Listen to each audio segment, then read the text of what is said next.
지금부터 계단법인 행복세상 후원의 운영위원 초청지인과 함께하는 제4회 행복포럼을 시작하도록 하겠습니다.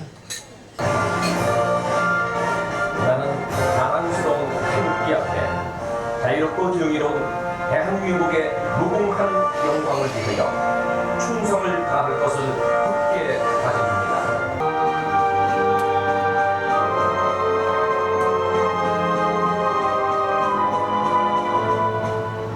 제가 공직에 있을 때 일본에 책임 있는 장가큰 인사가 보여주었습니다.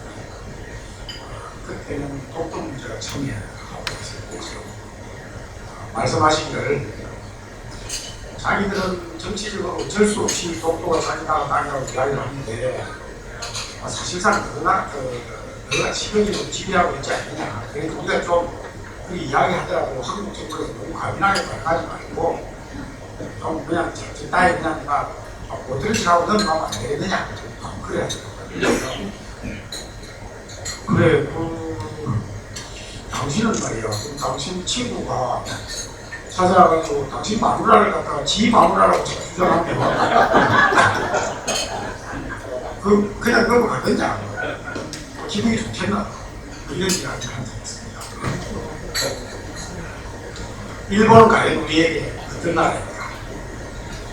우리가 흔히 이제 가깝고는 그 나라. 이런 주제로 오늘 신각수 주인 대선에 강연을 앞두고 있습니다. 오늘 참석하시는 여러분들도 요새 치약을 지나버리는 한일관계에 대해서 관심이 많을 줄 믿습니다. 멀리 보면 옛날에 넘나라를 치겠다고 한반도를 휘어보는 아주 참혹한 임진왜란이 있었습니다. 그 뒤에는 한일합방 그 치욕과 함께 일본 제국주의의 만행과 약탈로 36년간부터 괴로움을 받았습니다.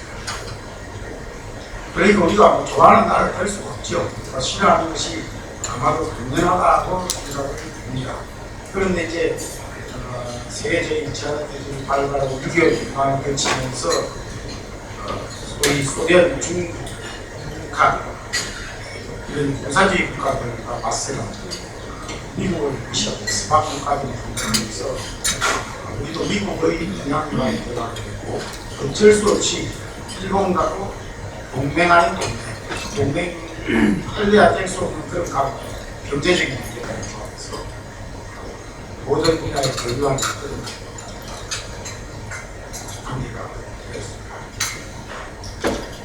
아픈 역사와 안보 현실을 기도하고 독도 문제, 역사가 돌아서 이러면서 전체가 소위 가그사 문제 또 최근에 아닌 좋은 조약과 강제징용 피해를 위해서 우리가 행복하게 합니다.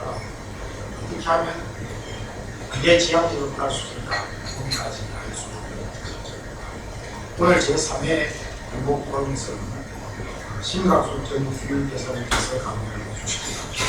신 대사님은 1976년도에 외무공무원을 시작해서 주일 대사관 1등석이가 외무부 차관으로 외교통상부 제1, 2차관 또 외교통상부 장관 직무대행 주일 대사장을 역임하시고 30년이 넘는 공직 생활을 외교 현장에서 보내셨습니다. 그 이후에도 상설 중대재판소 중대재판관 국립외교원 외교안보연구소 국제법센터 소장을 마치고 북한 인권시민과 독립, 사회복지공동회사, 한반도 미래대학회사 등 다양한 공직 활동을 하고 있습니다. 특히 일본 문제에 대해서는 우리나라의 제1인자로 정책이 없는 전문가로 될 수 있습니다. 오늘 지난기 시대의 바람직한 한일관계라는 제목으로 국회를 둘러싼 일간의 다축 속에 급변하는 동아시아 정세 속에서 바람직한 한일 관계에 대한 관리 방안을 제시해 주신 것입니다. 참여해 주신 여러분들 신대사님 감독을 통해서 일본과의 미래지향적인 관계에 대해 진지하게 고민하고 새로운 안목과 희화를 가질 수 있는 기회가 되기를 기대합니다. 3월, 9월 두 번의 행복 프로그램과 지난 9월 3일 영화 골프 대표자동차 자선 골프 대회가 있었죠. 그리고 오늘 제3회 행복 프로그램 마지막으로 그 상반기 행사를 마무리하게 됩니다. 하반기에도 앞으로 다양하고 풍성한 주제로 행복 프로그램을 가지고 다문화 청소년 프로그램, 또 문화 나눔 공연 이런 것을 진행하고 있습니다. 많은 관심과 격려를 부탁드립니다. 함께 해주시는 모든 분들께 다시 한번 감사드리고 심각 소개사님 강의를 듣도록 하겠습니다. 감사합니다. 방금 분에 넘치는 소개를 받은 신학수입니다. 우선 이 자리에 와보니까 제가 가끔 조찰 강의를 합니다만 명칭에 걸맞게 행복 프로그램의 행복한 모습을 확인할 수 있어서 기뻤고요. 또 이런 소중한 자리에 초대해 주신 김성훈 이사님께도 감사의 말씀을 드립니다. 사실 요즘 우리 사회 별로 이렇게 좋지 않은 그런 상황입니다. 오늘 말씀드릴 내용도 그 큰 좋지 않은 상황의 일부가 될 것 같습니다. 그래서 오늘 1시간 정도 내가 목표로 잡고 제 말씀 드리고 의견만 필요하신 대로 질의응답에 의해서 진행을 할까 합니다. 그래서 오늘 말씀드릴 내용은 한일 관계를 이해하는 데 제일 중요한 게 뭐냐면 지금 한일 관계를 둘러싼 국제 환경이 어떻게 되어 있느냐를 좀 알게 되면 이게 얼마나 지금 뻐꾸고 가고 있는가를 확인할 수가 있습니다. 그래서 우선 이 동아시아의 전략 환경이 어떻게 변화하고 있는지를 좀 말씀드리고 그런 상황 속에서 한일 관계 현주소는 어디에 와 있고 제가 보기에는 65년 국제정상화 이후에 가장 어려운 시기를 지나고 있는 것 같습니다. 그래서 그 위기의 원인이 뭔지를 분석하고 최근에 가장 문제가 되고 있는 것이 작년 10월 30일 대법원에서 최종 판결이 난 강제징용 문제입니다.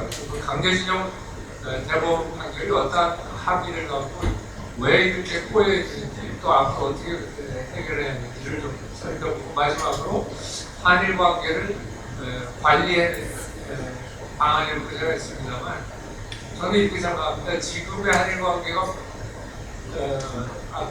원래 이제 논제인 바람직한 한일 방향으로 가기 위해서 3단계를 거친다고 생각합니다.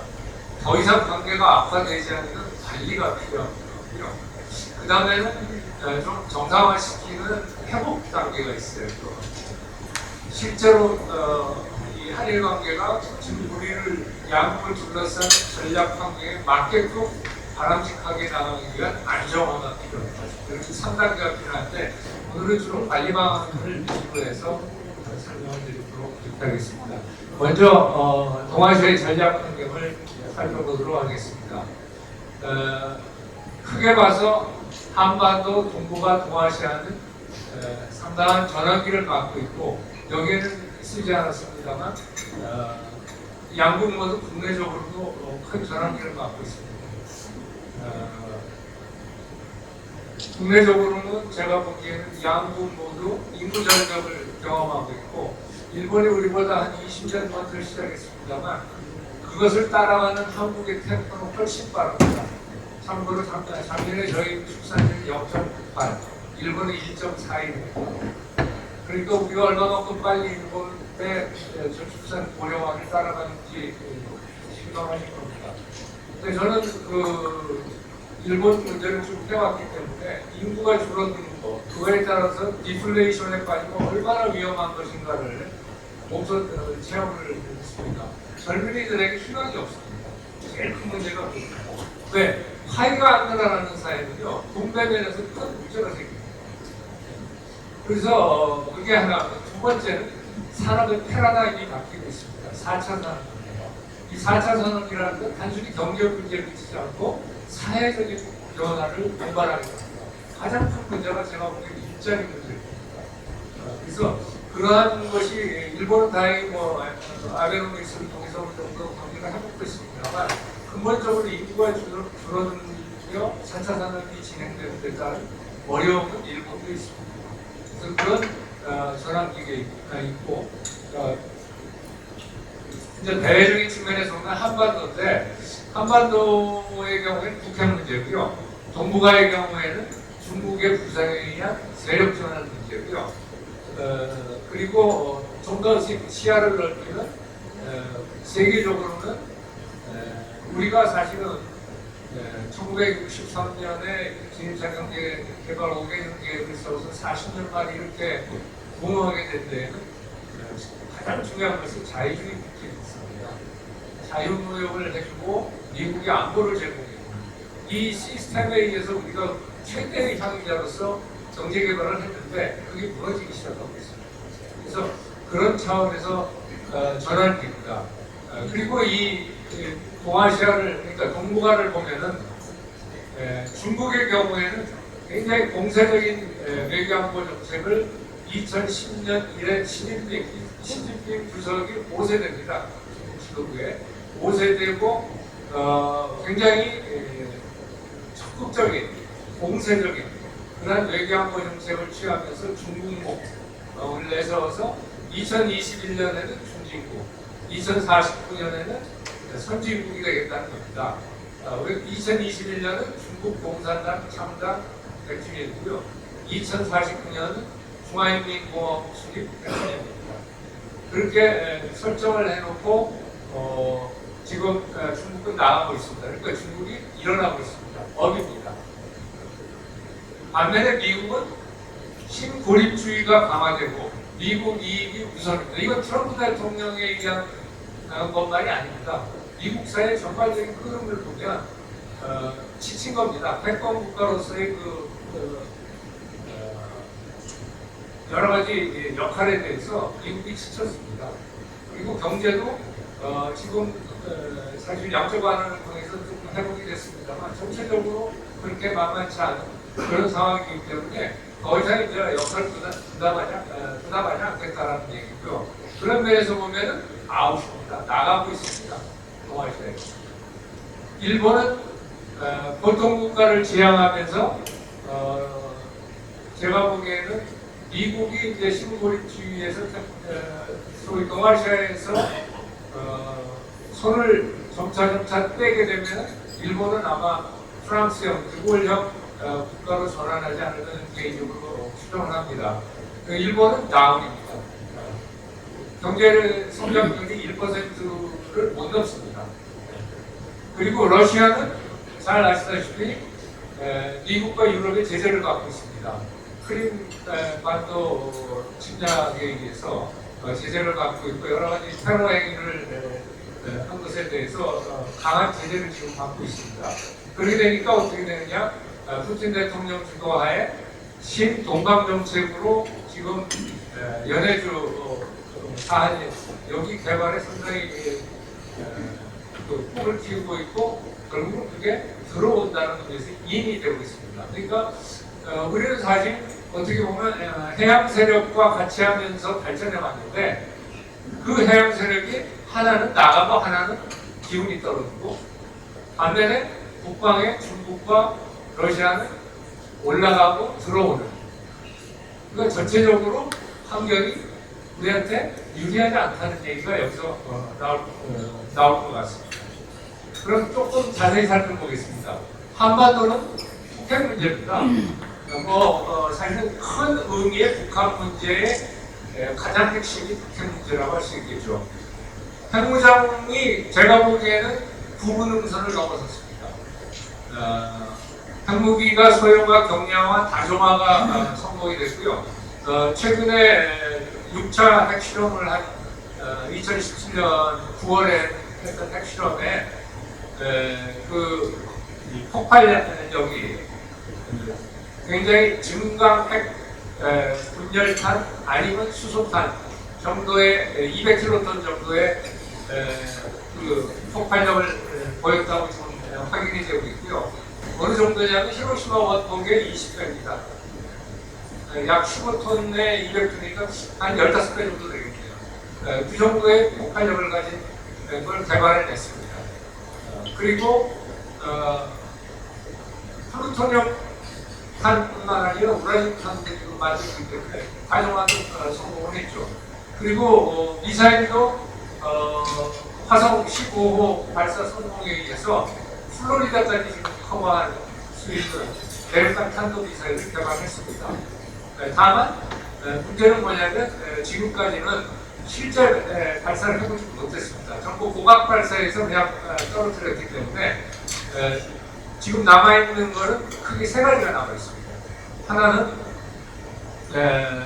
이 대륙간 탄도미사일은 대기권을 벗어났다 재진입을 합니다.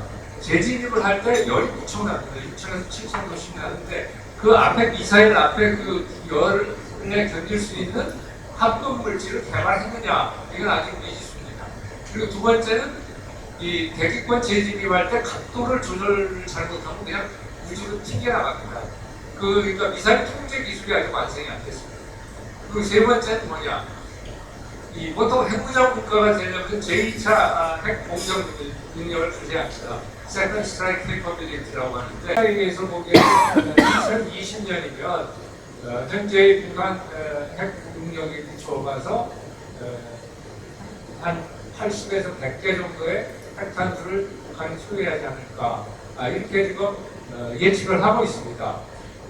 그렇게 되면 어떤 일이 벌어지냐면, 지금 현재 한국은 미국의 핵우산 내지는 확장 억지에 의해서 북한으로라든지 제3국, 중국밖에 없습니다만 중국, 러시아도 못 방정했습니다. 그러니까 제3국으로부터 핵 공격에 대한 억지를 하고 있습니다. 미국의 핵우산을 빌리고 있는 거죠. 그런데 이 북한이 미국을 공격하는 능력을 갖게 되면 과연 그것이 제대로 작동할 것이냐. 옛날에 미국이 실험에 성공해서 이제 핵을 개발해서 쓰고 히로시마 나가사키 쓰고 그렇게 되니까 미국 동맹국인 프랑스가 핵무기를 개발하려고 했습니다. 드골 대통령 때. 그러니까 미국에서 우리가 핵무기를 줄 테니까 하지 말라고 그랬더니 그 드골 대통령이 한 얘기가 있습니다. 당신네 뉴욕이 로스앤젤레스가 모스크바로부터 위협받고 있을 때 빨리 보호해 줄 수 있느냐라고 내물었다고 합니다. 그 현상이 한반도에 적용이 되는 겁니다. 그러니까 상당히 문제가 되는 거고, 특히 김일성이 원래 이제 핵 개발을 1960년대 초에 이제 지시를 해서 시작했습니다만, 그때 가장 큰 목적은 뭐냐면 미국의 한반도에 대한 개입을 차단하기 위해서라고 아예 발언을 그렇게 했습니다. 그것이 3대에 걸쳐서 완성이 되는 겁니다. 그렇게 되면 주한미군 철수라든지 한미동맹 해소라든지 북한의 아주 기본적인 전략 노선을 거의 완성하는 그러한 결과가 됩니다. 그 외에도 대함 미사일을 개발한다든지 다연장포 사거리 현장에서 지금은 300km까지 늘려놨습니다. 300km면 우리 계룡대가 사격권대에 들어갑니다. 그리고 신형 단거리 미사일 금년 5월에 두 번 미사일 실험한 게 에스칸다르 러시아제를 모방한 건데, 그게 왜 문제가 되냐면 우리가 가지고 있는 팩3는 미국 주한미군이 가지고 있고 팩2는 우리가 가지고 있습니다. 그리고 이제 사드 일격포대도 안 되는 지금 반 정도 배치되어 있습니다만 그것이 작동 안 하는 겁니다. 왜?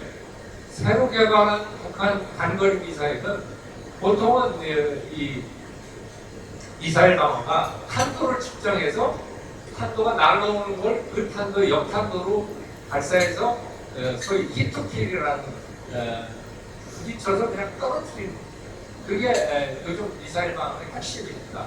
근데 이 새로 개발한 미사일은 가다가 이 종말 지점에 가서 통제에 의해서 그거를 비켜나갈 수가 있습니다. 또 우리가 가지고 있는 미사일 방어 시스템이 거의 부족하는 그런 신기술입니다.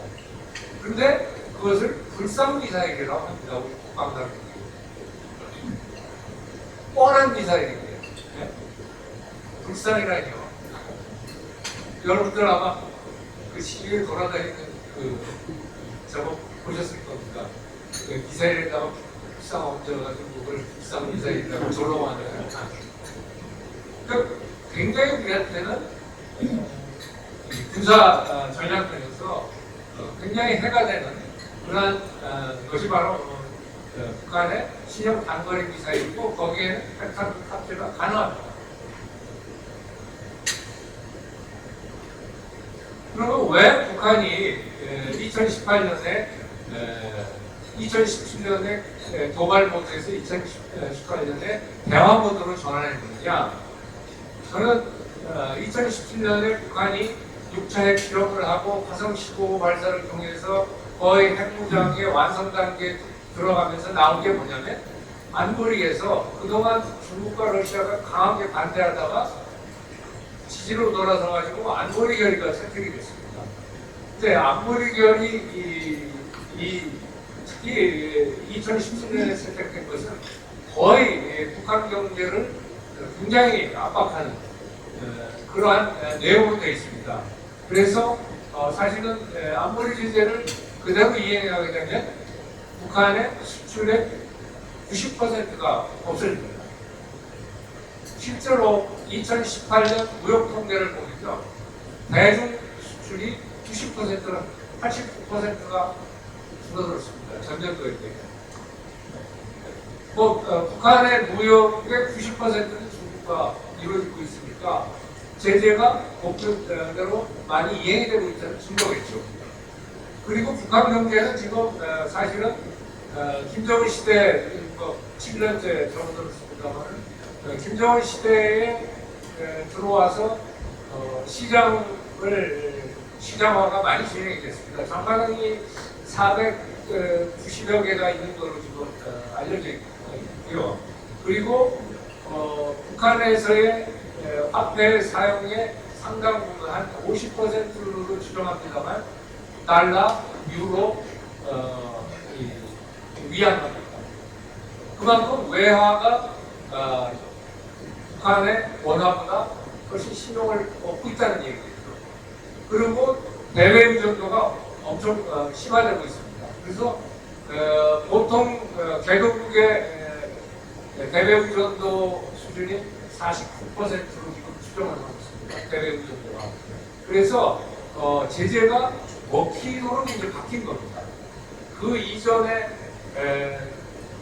이 안보리 제재라는 것은 주로 북한의 대량 살상무기 개발을 억제하는 데만 북한이 돼 있었습니다.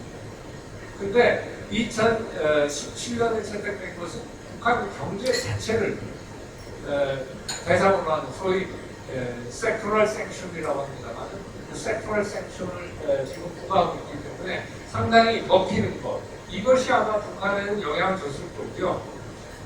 북한이 또 미국이 또 하나 2017년에 굉장히 북한을 압박하는 군사적인 행동을 많이 했습니다. 북한의 미국의 B2하고 그다음에 F-35, 스텔스 35 이런 것들이 북한 근처까지 가서 이렇게 비행을 하고 나왔는데 북한이 몰랐어요. 이런 것들이 굉장히 압박이 됐고 한때는 이 미국의 항공모함 세 척이 동아시아 동북아에 집결한 적이 있습니다. 그것도 아마 북한에는 엄청난 압력이 됐을 겁니다. 전략대상을 배치하고 이런 것이 북한에는 상당한 군사적인 압력으로 작동을 하고 그것도 영향을 미쳤을 것이고 또 하나 제가 보기에 결정적이었던 건 뭐냐면 미국과 중국 간에 김정은 체제 정권 교체한다는 그런 것을 시사하는 행동들을 많이 했습니다. 예를 들면 미국의 주중대사가 중국 삼성을 시탄하면서 상당히 그런 걸 시탄하는 행동을 했고, 그런 것도 아마 북한은 엄청난 위협으로 느꼈을 겁니다. 그리고 또 하나는 자기들 핵무장 완성이 거의 다 됐기 때문에 이제는 소위 비핵화 교섭이 아닌 핵 군축 교섭을 할 수 있다는 자신감, 이것도 작용했을 겁니다. 또 하나는 한국의 북한에 보다 친숙한 진보 정권이 있다는 것, 이것도 작동을 했을 겁니다. 이런 것들이 모두 합쳐져서 평창 동계올림픽을 계기로 대화가 시작이 된 겁니다. 그런데 잘 아시다시피 작년 6월 12일 날 싱가포르에서 미국 1차 정상회담이 있습니다. 금년 2월 28일 하노이에서 2차 북미 정상회담이 있었습니다. 우선 1차 북미 정상회담은 완전히 북한 베이스에 놀아났습니다. 왜 그러냐면 싱가포르 선언의 4개 합의 항목을 보면 순서가 이렇게 되어 있습니다. 북미관계 정상화, 두 번째는 평화체제, 세 번째 비핵화, 네 번째 미국 유해 소환입니다. 이거 순서가 다 거꾸로 되는 겁니다. 비핵화 먼저, 그 다음에 평화체제, 그 다음에 북미, 미국 정상화입니다. 이게 거꾸로 됐고 구체적인 내용이 하나도 없어요. 우리가 제일 신경을 써야 하는 게 뭐냐면 북한이 얘기하는 조선반도의 비핵화와 우리가 추구하는 비핵화는 하는 건 딱 차이입니다. 조선반도의 비핵화라고 했을 때 북한이 얘기하는 건 뭐냐면 북한에 대한 모든 군사적 위협, 재래식 핵 위협이 사라졌을 때 우리가 핵 폐기하겠다는 겁니다. 그 말은 뭐냐? 주한미군 철수하고 유엔사 해체하고 그 다음에 핵 우산 철폐하고 이렇게 됐을 때 자기들 핵 폐기할 용의가 있다는 것이 조선반도입니다. 한 번도 그거를 공개적으로 그게 아니다라고 한 적이 없습니다. 이 교섭이 진행되는 기간입니다. 그렇기 때문에 1차 미국 정상회담은 완전 북한 베이스에 놀아난 결과입니다. 그리고 그 뒤에 그것을 구체화하기 위해서 미국이 실무회담 하자고 했는데 거의 그러니까 6월부터 6개월, 그 다음에 2월까지 열리는 그 사이 잠깐 실무회담 했습니다. 이건 대표하고 최선희하고 스웨덴이 주선해 갖고 좀 했고 그리고 하노이 정상회담 직전에 했고 마지막에 폼페이오하고 주경철이하고 하노이 전날 밤에 했다가 그거밖에 실무 접촉이 없습니다. 근데 왜 그러느냐? 북한의 전략은 이겁니다. 트럼프와 직접 담판을 해야 되고 트럼프와 직접 담판을 하게 되고 트럼프는 미국의 국내 정치 우선이고 미국 국위 우선이기 때문에 북한이 가지고 있는 핵능력의 일부를 남겨놓고 ICBM이나 뭐 이런 것들을 철폐하면 일이 될 거라 이런 생각을 하고 있습니다. 근데 이것을 실무회담까지 가져가면 미국 정부의 정책인 CVID나 FFVD는 Final and Fully Verified Denuclearization입니다. 그거는 CVID보다 좀 낮은 겁니다. 근데 그 FFVD도 북한은 받아들일 요소가 별로 없는 것 같습니다. 그것이 단적으로 나타난 게 2차 하노이 정상회담 결과입니다. 그래서 사실 우리가 한국 내에서는 정부는 이 스몰딜이 될 거라고 봤고 보수 쪽에서는 트럼프가 스몰딜을 받아들여서 결국 비핵화가 무너지는 것이 아니라 걱정을 했습니다. 근데 결과는 별개입니다. 왜 그랬냐면 제가 알기로는 이건이나 몇 번 사진을 해봤는데 북한이 비핵화하겠다는 의사의 진정성을 의문시했던 겁니다. 그렇기 때문에 미끼를 그 하노이 정상회담에서 미국이 내놨고 북한은 거기에 전혀 준비가 안 돼 있어요. 그러다 보니까 결렬된 거죠. 그래서 일단은 우려했던 트럼프 리스크. 사실은 우리가 앞으로도 계속 경계할 게 뭐냐면 트럼프 리스크입니다. 트럼프 입장에서는 미국의 ICBM이 날아오지 않는 상황, 이것만 되면 충분하다고 생각할 가능성이 있는 사람입니다. 그리고 자기 재산에 도움이 된다면 뭐든지 할 수 있는 사람입니다. 그렇기 때문에 어느 날 갑자기 자기의 이익에 맞추는 그런 일을 충분히 할 수 있고 우리는 완전한 일을 해야 됩니다.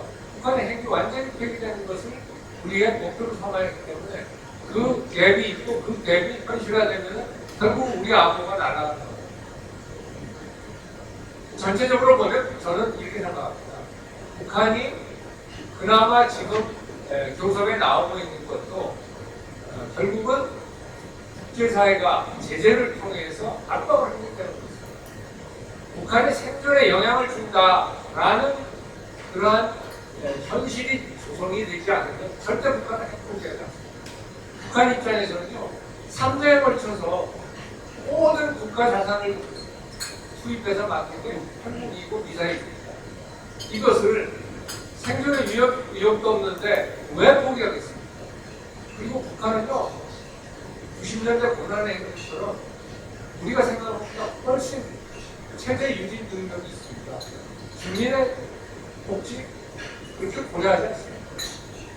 그렇기 때문에 경제개발이냐 보유냐를 택하라고 당연히 하고 있습니다. 근데 그것을 북한에 비핵화한다고 했다고 해서 그 말 그대로 해서 이끌리고 움직이고 있으니까 문제가 생기는 거예요. 그리고 또 하나 중요한 건 뭐냐면 지난주에 시진핑이 평양 방문에서 보듯이 북한과 중국, 러시아의 관계는 상당히 강화되고 있습니다. 시진핑이 2012년에 지도자가 되면서 지도자하는데 북한이 미사일 날리고 굉장히 하여튼 북중관계가 안 좋았습니다. 그러다가 2018년에 교섭이 시작되니까 북중관계가 급격히 정상화돼요. 그래서 지금 5번 정상회담이 됐습니다. 횟수까지 1년 반 만에 5번의 정상회담. 그만큼 북중관계는 정상화를 넘어서 과거에 동맹 단계 비슷한 수준까지 가고 있고, 러시아도 푸틴 대통령하고 블라디미르 회담을 했듯이 북러 관계도 상당히 가까워지고 있습니다. 반면에 한일 관계는 표면상으로는 아무런 이견이 없다고 하지만 내부상으로 여러 가지 문제가 있다는 것이 최근의 경향입니다. 한일 관계 오늘의 주제입니다. 북측각. 그러니까 소위 북방삼각과 남방삼각을 비교했을 때 북방삼각은 강화되는데 남방삼각은 약화되는 거예요. 이것이 북한 핵 문제라든지 북한 문제를 푸는데 상당히 불리한 역학관계라는 거예요.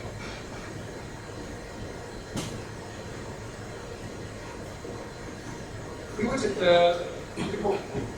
김동훈 이사님이 좀 더 훨씬 잘 아시겠습니까? 북한 체제는 제가 보기에는 이제 어느 정도 7차 당대를 거치면서 군에서 당, 선대인 김정일 시대의 상국 정치에서 당을 중심으로 하고 경제를 중심으로 하는 것으로 바뀌고 있습니다. 근데 저는 중장기적으로는 상당히 불안해질 가능성이 있다고 생각을 합니다. 왜 그러냐면 어느 사회든지 거꾸로 돌아가는 건 굉장한 진통이 있고 불만, 불안이 증대되게 마련입니다. 그렇기 때문에 제재가 계속된다면 북한의 체제 내부에 상당한 충격을 줄 것이 분명합니다. 그리고 중국이 사실은 협조를 한다면 북한은 아주 빠른 시일 내에 붕괴될 가능성이 있습니다만 절대 중국은 북한의 생존을 위협할 정도까지는 안 갈 겁니다. 북한 사람들이 늘 하는 얘기가 있으니까 중국 사람들은, 중국 애들은 우리한테 죽지 않을 정도로만 지원해준다 이런 얘기를 합니다. 그래서 불만이 많습니다. 그 말은 거꾸로 죽지 않을 정도는 늘 해줄 거라는 얘기입니다. 그리고 다만 이제 사실 외부 정보가 유입이 되고 시장화가 확대되고 공보 정치를 지금 초기보다는 좀 완화됐습니다만 여전히 하고 있습니다. 이런 것들이 비용을 수반하기 때문에 전체적으로 저는 북한 사회가 어떤 개혁의 노선을 걷게 되면 체제 불안 정도 동반하지 않을까 하는 그런 생각을 합니다. 그러면 이제 동아시아로 넘어가 보겠습니다. 뭐 잘 아시다시피 2010년에 중국이 일본을 따라잡고 현재는 대강 일본 경제력이 2.5배 수준입니다. 그리고 2020년 조금 넘어가면 이제 3배 수준이 될 거고 미국의 이 물가를 감안한 실질 GDP에서는 이미 따라잡았고 명목 GDP는 2020년대 중반쯤 따라잡을 것으로 보고 있습니다.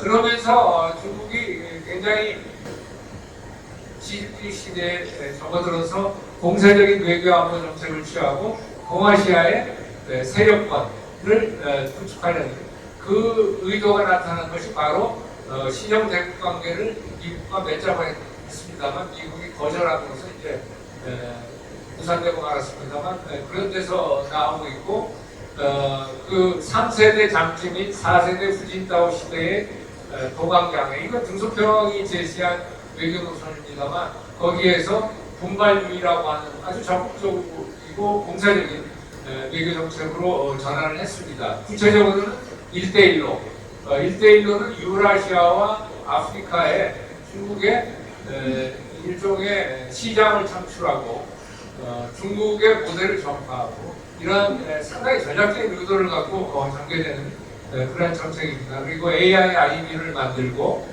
그 다음에 군사적으로는 반접근 지역거부 전략이라고 해가지고 제1도련선인 이 캄차카 반도에서 일본 전투를 거쳐서 대만을 거쳐서 필리핀으로 연결되는 제1도련선 그리고 제2도련선은 알루시안 열도로에서 하와이를 해서 괌으로 연결돼서 호주까지 그게 제2도련선입니다. 그래서 2030년까지 제1도련선 2050년까지 제2도련선을 중국이 지배하겠다라는 게 소위 반접근 지역 거부 전략입니다.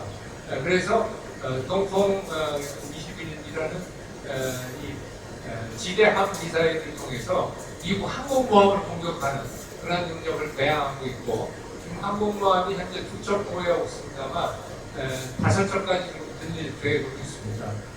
그리고 경제적으로는 RCEP이라고 해가지고 아세안 10개국, 한중일, 호주, 뉴질랜드, 인도를 포함하는 이 RCEP을 중국이 주도를 하고 있습니다. 다만 저는 그렇게 중국이 의도하는 대로 갈지는 좀 의문입니다. 지금 이미 성장률이 6% 초반으로 떨어졌고요. 지금 미중 무역 분쟁이 계속되면은 5%, 4%로 떨어질 가능성도 있습니다. 그리고 뭐 중국의 통계를 믿지 못하는 그런 측면도 있습니다. 왜냐하면 잘 아시다시피 중국에서는요 지방 것을 다 이제 두 개를 해가지고 하는데 지방의 실적이 거기에 공산당 간부의 승신하고 연결이 됩니다. 그러니까 전부 조금씩 보탭니다. 다 보태면 그게 상당한 양이 되는 그래서 통계의 그 불확실성이 있다고 합니다. 그리고 다양한 경제사회 문제가 있습니다. 뭐 경제 문제 같은 경우에는 사실 국유 기업을 개혁해야 하는데 거꾸로 가고 있습니다. 기업이 계속 늘어나고 있고 그 다음에 쇄도 뱅킹이라고 하는 그림자 금융에서 쇄도권 금융 이외의 금융이 상당히 문제가 되고 있고 부동산 거부이 증가되고 있고 이런 것들이 상당히 문제가 되고 있고 사회 문제는 뭐 소득 격차, 지방 격차, 그다음에 소수민족 문제, 아마 알고 계실지도 모르겠습니다만 중국은요 경찰에 쓰는 돈이 국방부에 쓰는 돈보다 더 많습니다. 그만큼 사회 안전 비용이 많이 들어가는 국가입니다. 그만큼 사회 문제가 많다는 얘기죠. 그리고 저는 미국 견제가 이제 본격 시작됐습니다. 그전에는 미국은 어떤 생각을 했냐면 중국을 개방해서 WTO에 가입시켜서 세계 시장을 개방해주면 민주화될 거로 봤습니다. 근데 거꾸로입니다. 그렇게 해서 그거에 대해서 지금 미국 여야 부분 없이 중국에 대해서는 강한 입장을 표시하고 있습니다. 그것을 잘 얻고 당선되기 필요합니다. 그래서 그런 것이 계속될 것이고 결국은 무역, 기술, 대만, 남중국해, 한반도 등에서 미중 간의 전략 대결이 심화될 것으로 봅니다. 그래서 미국은 인도太平洋전략과 신고립주의를 지금 취하고 있는데 이것이 우리한테는 상당히 미중 대결 속에서 우리가 인도太平洋전략에 들어가야냐 마냐는 딜레마를 주고 있으면 우리 정부는 사실 현재 입장을 밝히지 않고 있습니다. 근데 저는 개인적으로 빨리 들어가서 해야 한다고 생각합니다. 그리고 신고립주의에서 자꾸 이 오프 밸런싱을 합니다. 오프쇼어 밸런싱을 하는데 이게 뭐냐면 지금까지 미국의 정책은 유럽과 동아시아에 주한미군을 주둔시키면서 미국의 전략을 추구했습니다만 자꾸 빼냅니다. 중동도 지금 철수하고 있고 그래서 필요한 때마다 미국이 선택하에 개입하겠다는 그런 식으로 지금 바뀌고 있습니다. 그리고 일본은 아까도 말씀드렸듯이 보통 국가화, 즉 전쟁할 수 있는 나라를 향해서 나가고 있고 독자 노선도 상당히 강화되고 있습니다. 근데 다만 우리가 이 군사에서 자꾸 일본이 군사력 강화해서 군국주의로 간다고 하는데 저는 그거는 조금 오버한다고 생각합니다. 지금 일본 입장에서는 2010년, 2012년 두 번 중국한테 크게 당했습니다. 소위 색각도 분쟁에 의해 가지고 저는 2012년 때는 현지 대사를 했기 때문에 아는데 일본의 중국 내 기업들이 엄청나게 중국을 당한 것이 도요타 경우에 20% 판매 실적이 떨어졌습니다. 그 정도로 많은 것을 당하고 그 이후부터는 하여튼 일본의 외교 정책은 대중 정책이고 그 사이에서 일미 동맹 강화하고 그다음에 다이아몬드 안보 전략을 통해서 일본, 미국, 호주, 인도를 연결해서 중국을 상대하겠다 이런 전략으로 지금 나가고 있습니다. 그래서 앞으로 동아시아 질서 전망을 제가 6개 그 시나리오를 생각합니다. 하나는 기존의 소위 미국의 우월적 질서 팍스 아메리카나가 계속되느냐 아니면은 미중 간의 어떤 타협을 통해서 팍스 아메리카나 같은 이 타협적 질서를 만드냐 아니면 중국이 우월한 팍스 신디카가 되느냐 네 번째는 미중뿐만 아니라 동아시아 국가들이 모두 참여하는 소위 협력적 동아시아 질서가 구축될 수 있느냐 다섯 번째는 지금처럼 불확실한 전략적 불확실 상태가 지속되느냐 마지막으로는 미일 충돌하느냐 저는 미일 충돌 가능성 있다고 봅니다.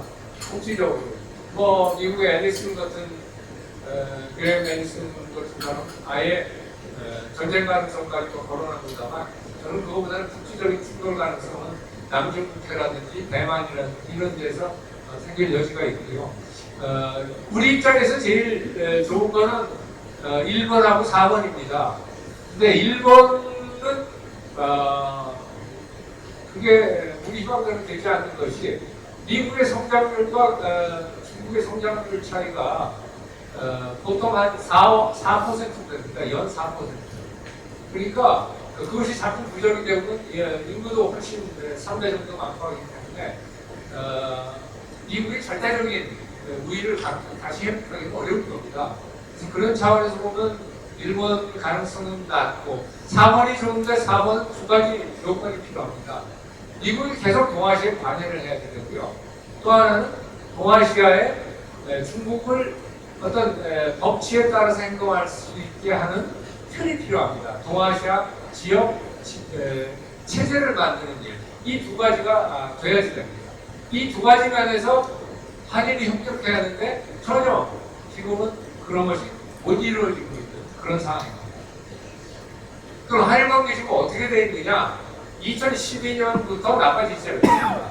제가 현지 대사로 있을 텐데 사실은 2011년 12월 18일에 교토에서 정상회담을 합니다. 이명박 대통령하고 당시 노다 총리하고 합니다만 이 일본군 위안부 문제를 가지고 결렬이 되면서 2012년 초부터 이제 나빠지는데 일본이 독도 도발을 시작합니다.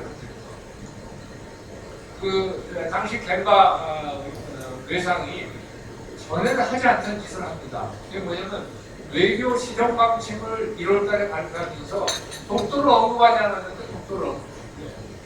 2월 22일이 일본에서 다케시마에 있는 행사. 원래는 시마네 현의 현단위에서 하는 행사를 중앙으로 끌어옵니다. 그리고 외교성의 정무관이 거기에 참석을 합니다. 그리고 3월달에는 고교 교과서에 독도를 대폭 강화하는 그런 기술을 하게 되고, 그러고서는 이 일본군 위안부 문제는 진전이 없고, 그런 가운데 8월 10일 날 이명박 대통령이 독도를 방문합니다. 그리고 그 방문한 것에 그치지 않고 일본 천황이 한국에 오르면 가서 사죄해야 된다. 그 일본 힘 떨어졌다. 이런 발언을 했습니다. 그런 걸로 인해서 하여튼 한일 관계가 이제 굉장히 나빴는데 당시 이제 이명박 대통령께서는 그걸 좀 임기 후반 마지막 부분이니까 어떻게든지 되돌리려고 했습니다. 그래서 일본군 위안부 문제에 대해서도 막후 교섭을 진행을 했습니다. 그런데 문제는 노다 총리가 갑자기 퇴진합니다. 그리고 12월에 선거가 있어가지고 민주당에서 잠긴다고 넘어갑니다. 그리고 한국에서도 2013년 2월에 박근혜 대통령이 취임합니다. 근데 그때 좀 잘 리셋하면 되는데 그게 안 됐습니다. 안 돼가지고 한참 관계가 나빠지다가 사실 미국이 엄청나게 한일 오바마 대통령과 상당히 이것을 좀 관계를 잘 되게끔 하려고 노력을 많이 했습니다. 그래서 나온 것이 2015년 12월 28일에 한일 외교부 장관 간의 일본군 위안부 문제에 관한 합의가 나온 겁니다. 그런데 좋은 물건을 만들어 놓고도 세일즈에 실패했습니다. 저는 개인적으로 그 당시에 이 위안부 문제는 좀 기본적으로 피해자의 감정을 어울러주는 문제인데 그냥 합의만 해놓고 기금만 오고 뭐 이런 걸로 끝내려고 했기 때문에 거기서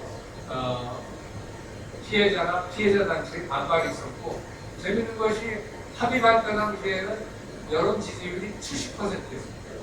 근데 일주일 만에 거꾸로 반대가 70%였습니다.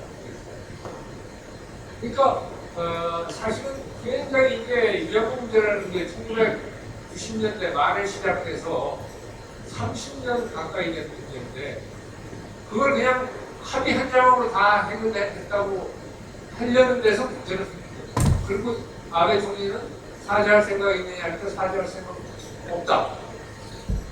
그 합의에 사죄가 들어있어요. 이것도 예를 들면 아베 총리가 그 합의 내용대로 우리는 그런 기준이다, 그러한 자세로 임할 것이다만 했어도 되는데 합의 좀 사과할 생각 필요도 없다. 뭐 이런 식으로 하니까 한국에서 여론이 그냥 완전히 뒤바뀌어 버리는 그런 사태가 됐습니다. 그러고서는 이제 상당히 좀 관계가 안 되다가 또 결정적으로 나빠지면 2016년 12월 31일에 부산에서 부산총영사관 앞에 제2의 선교상을 건립하게 됩니다. 그러니까 2017년 들어가면서 일본 정부가 일종의 대응 조치를 합니다. 통화수와 교섭 단어도 중단합니다.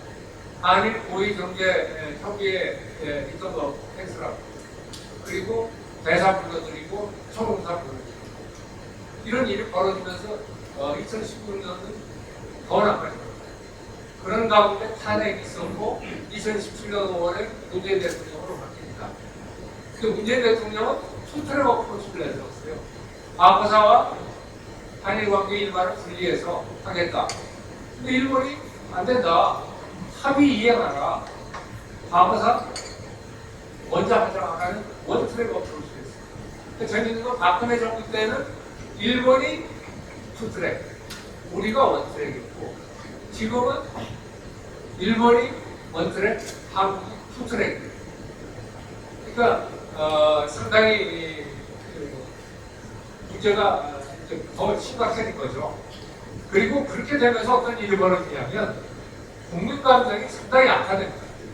근데 재밌는 현상은요. 최근에 제가 지난 일주 일본 도쿄 가서 회의를 중계했습니다만 여론조사를 7년째 해보고 있습니다. 근데 재밌는 게 한국은요. 일본 호감도가 10%대에서 30%로 약 20% 증가했습니다. 매년 증가합니다. 근데 거꾸로 일본은 30%에서 쭉 내려서 10%. 20%가 빠지고 일본은 한국은 올라갑니다. 그 다음에 무역도 마찬가지. 무역은 일본의 우리 시장의 지위가 3위에서 5위로 떨어졌어요. 3위를 떨어진 3위가 아닌 적이 없었는데 작년부터 5위로 떨어졌습니다. 베트남, 홍콩한테 뒤집고 있습니다. 그리고 관광 일본이 제일 많이 왔을 때 350만 왔습니다. 제가 그랬을 때. 지금 180만까지 떨어졌다가 작년에 293만 왔습니다. 아직도 옛날 장점이 회복이 안 됐습니다. 한국은 어떠냐? 저 있을 때 200만 했어요. 지금 750만. 3.5배는 늘어났어요. 그러니까 한일 관계가 악화되는 상황에서 서로 피해를 보지만 피해는 비대칭적으로 우리에게 불리하게 나타나고 있습니다. 우리 노사장 의원 계십니다만 한일 간의 경제관계도 상당히 투자도 4분의 1로 들었습니다. 투자가 들면 손해 우리가 보는 거 아닙니까? 네, 그런 상황입니다. 그래서 제가 여기 지금 좀 설명을 드리고 한류도 지금 상당히 부진을 겪고 있습니다. 최근에 조금 나아졌습니다. 한류는 특히 일본의 20대, 30대가 한류에 대한 그것이 굉장히 드러나고 있습니다. 한국어 수강자도 드러나고 있습니다. 이런 건 좋은 현상이고 제일 그러니까 지금 반한, 혐한 여론의 핵심 지금 어디냐면 50세 이상입니다. 일본. 굉장히 하여튼 그걸 중심으로 해서 이 한국에 대한 반감이 큽니다. 회의 갔는데요. 싸늘합니다. 제가 3일, 3일을 아침부터 저녁까지 회의를 2개를 했는데 일본 청가자들의 그 반응이 싸늘해요. 근데 그게 한국에는 잘 안 전해지는 것 같습니다.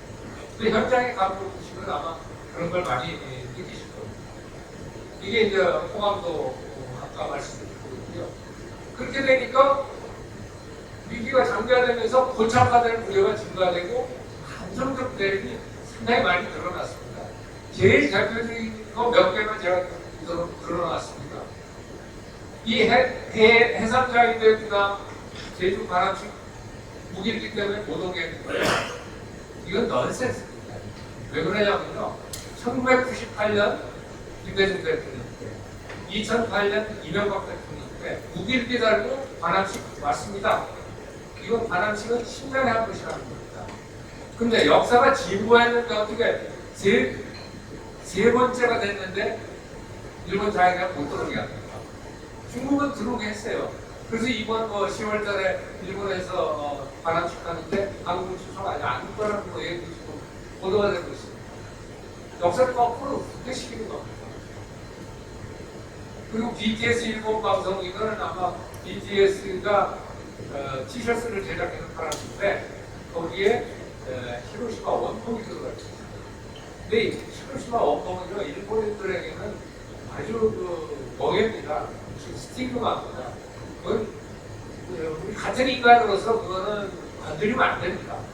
제가 보기에는 뭐 20만, 10만의 사람이 폭탄 한 방으로 날아갔는데 그거 가지고 뭐 우리가 가만히 저는 전혀 아니라고 생각합니다. 그리고 작년 가을에 파이치재단 해산했습니다. 결국은 뭐냐? 합의는 무력화된 겁니다. 합의의 가장 가운데 핵심 부분, 안고에 해당되는 부분이 날아간 겁니다. 그리고 광개토대학 사격통제 레이더 조사및 일본 총격이 적어놓은 게 이 문제는요, 한일 관계가 정상화되면 절대 생길 수 없는 문제입니다. 일본은 무슨 의심을 하냐면 북한하고 뭐를 한국에 하는 과정에서 일본에 대해서 그런 얘기를 했다라고 좀 의심을 하고 있습니다. 네. 그리고 그 의심을 워싱턴에 전가하고 있습니다. 그러니까 워싱턴의 생각은 한국이 했다고 보고 있습니다. 저는 안 했다고 봅니다. 왜? 한국 정부가 조사를 했고 다 해서 안 한 걸로 판단이 났기 때문에 한국 정부가 그렇게 강하게 나가는 것이지, 그것이 만약에 했는데도 그거를 우리가 그런 식으로 간다, 저는 그렇게 생각하지 않습니다. 그런데도 이런 불신이 이런 결과를 낳는 겁니다. 거기다 최근에 문희상 국회의장이 점검 아들이라고 해가지고 천하고 사죄하라 뭐 이런 얘기를 했는데, 사실은 지금 현 천하는 아무 관련이 없습니다. 전후 세대입니다. 그런데다가 점검의 아들이라는 말까지 해갖고 하니까 이 일본 사람들이 받을 쇼크는 뭐 상상을 할 수가 있겠죠.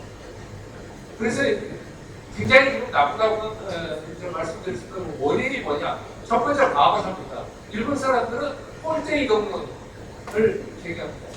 한국에서는 과거사가 끊임없이 나오고 또 합의해놓으면 바꾸고 한다고.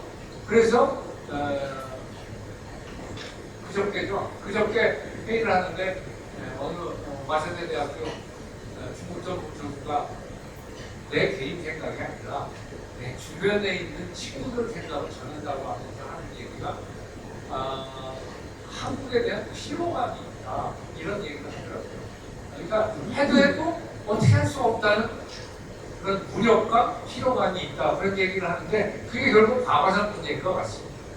제가 보기에는 한국과 일본의 법문화 차이도 작동한다고 봅니다. 일본은 메이지 유신을 하면서 법에 의한 지배를 굉장히 근대화의 핵심 요소로 삼고 교육에도 그렇게 시켰고, 그래서 일본에서는 법을 지키는 그것이 굉장히 강합니다. 법이 정의냐 아니냐를 따지지 않습니다. 법이 있으면 지킨다라고 생각합니다. 근데 한국은 상당히 민주화 과정을 겪으면서 어떤 적이 있냐면 정의가 있으면 법은 유지해도 된다라는 생각이 의견 중에 우리 사회에 있습니다. 그러다 보니까 합의라는 것도 그 합의가 정의가 아니냐를 따져서 정의가 아니면 안 지켜도 된다. 화요일날 와세대 대학에서 그 세미나를 하는데 우리 그 청과장의 이제 진보 진영의 일병 참여했는데 그런 주의를 해요. 그거 박정희 있을 때 한 잘못된 정의에 반하는 것이 한일 기본조약이고 청구권 협정이다. 그러니까 대법원이 그거를 고쳐서 옳게 한 것이다. 이런 식으로 발언을 하더라고요. 그러니까 굉장한 의식과 인식의 차이가 있다는 것을 알 수가 있습니다. 그리고 위안부 합의를 무력한 것에 대해서도 상당한 일본이 불신을 하고 있습니다. 그래서 왜 그러냐면 10억 엔을 파이치 재단에 줘가지고 거기에서 지금 당시에 피해자가 살아계신 분이 46명 있어요. 34명이 받아갔습니다. 1억 원씩. 그 다음에 가족들도 상당수 받아갔습니다. 사망한 분의 가족은 2천만 원을 줍니다. 그래서 집행된 게 42억 원입니다. 물론 그 중에 일부는 파이치에 대한 운영경비 쪽은 일부 들어가고 있습니다만 어쨌든 상당수의 피해자들이 하당한 겁니다. 그런데 그걸 그냥 완전히 없던 걸로 지금 해버렸거든요. 그래서 그렇다고 한국 정부가 파이치재단을 해산하고 대안을 내놨냐? 대안을 내놓고 그냥 내버려두고 있는 겁니다. 그러니까 정말로 그런 거에 대한 일본의 불만이 있습니다. 이거는 제가 강제징용 대법원 판결에서 왜 심각하냐면요. 그 판결의 논지가 뭐냐면 청구권이 있느냐 없느냐의 문제가 아니라 일제 35년 통치가 불법이었기 때문에 그 불법에 따른 강제 증언 동원령이 불법이었고 따라서 그에 따른 위자료를 줘라라는 게 대법원 판결입니다. 그 말은 뭐냐면 1965년 기본조약과 4개 기본 협정에 의해서 수교가 됐고 그 수교에 의해서 54년간 한일관계가 발전되고 있습니다. 그것을 기둥부터 밑바닥부터 흔드는 행위로 일본을 보고 있습니다. 사실 그때 어떻게 타협을 했냐면 한국은 식민 통치가 불법 부당하다 했습니다. 일본은 합법 정당하다 했습니다. 그것이 세월이 경과하면서 일본은 합법 부당으로 바뀐 겁니다. 그렇기 때문에 사죄를 한 겁니다. 여전히 합법이라고 한 겁니다.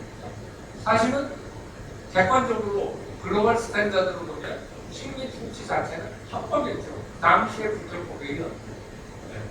근데 어쨌든 우리는 그거 받아들일 수 없다. 세계에서요, 식민 통치 받은 나라 가운데 식민 통치의 불법성을 주장하는 것은 딱 케이스 있습니다. 한국하고 이스라엘입니다. 나머지는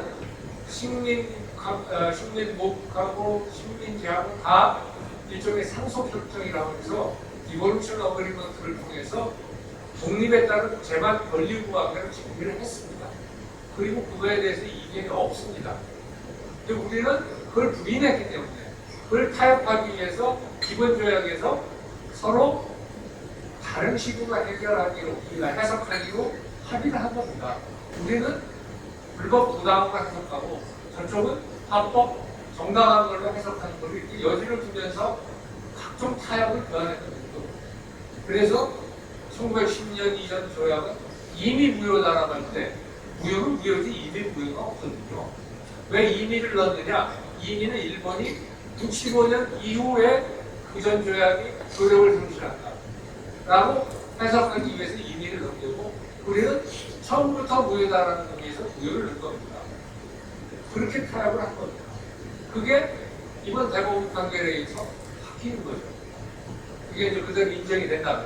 그러니까 그런 의미가 굉장히 크고 또 하나 이렇게 되면요. 사실은 60번 협정과 76번 협정이 일종의 방화벽입니다. 그거에 의해서 해결된 문제와 안 해결된 문제가 정리가 됐는데 이 방화벽이 깨지면 요즘 우리 동학혁명까지 역사가 벌써 올라가죠. 네? 일제 35년간에 일어났던 모든 행위 다 이거에 의해서 이제 확산이 되는 겁니다. 그런 의미가 이 대법원 판결에 내포가 되어 있는 겁니다. 그리고 일본 입장에서 보면 한국뿐만 아니라 아시아 3국, 아시아에 여러 식민 통치를 했거나 전쟁을 했거나 한 나라들이 많은데 다 전파될까봐 일본은 겁을 내는 거죠. 그 다음에는 중국 문제입니다. 그래서 일본은 한국이 중국에 경사되고 있다는 거에 대한 우려를 상당히 많이 가지고 있습니다.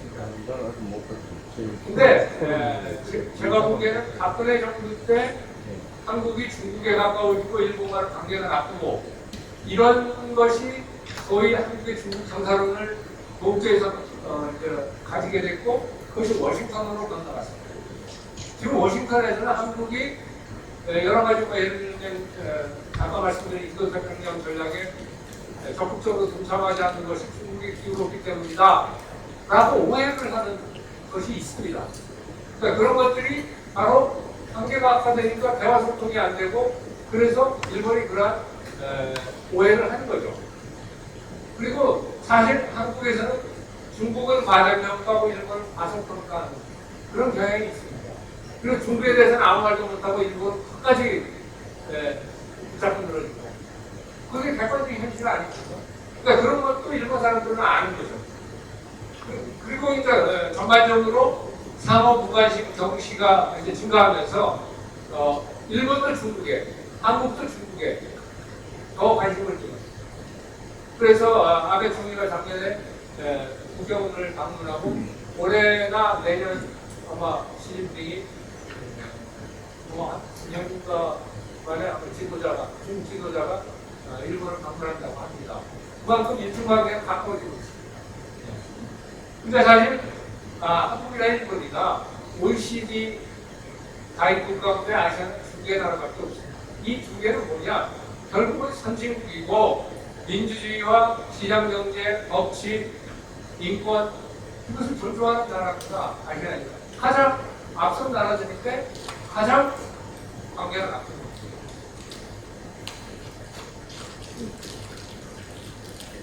요거는 말씀드렸고 한중일 삼각관계에서 결국 한국이 고립되고 있습니다.